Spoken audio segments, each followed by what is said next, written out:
My childhood friend mocked me for being poor. When I was 12, my family could barely afford food. My dad worked long hours as a construction worker, and my mom cleaned houses.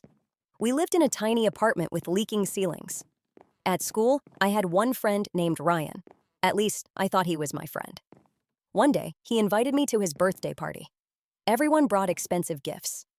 I could only afford a small handmade keychain I spent 2 days making.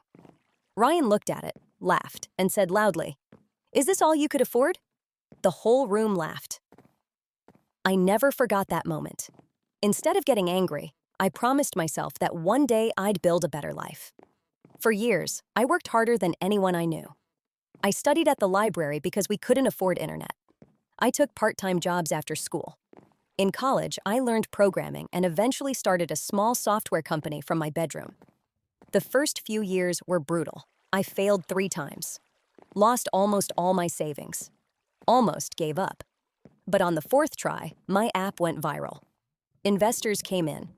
The company grew. 10 years later, I was worth millions. One afternoon, my business team showed me a company we were planning to acquire.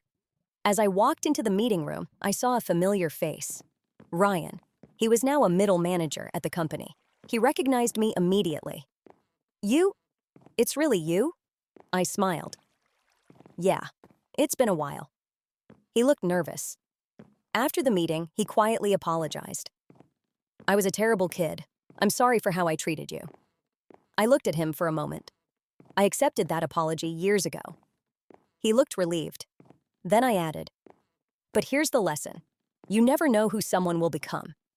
The kid you laugh at today might be the one interviewing you tomorrow." I didn't fire him. I didn't humiliate him. Instead, I promoted people based on talent, not background. Because real success isn't getting revenge. It's becoming the kind of person you once needed when you had nothing.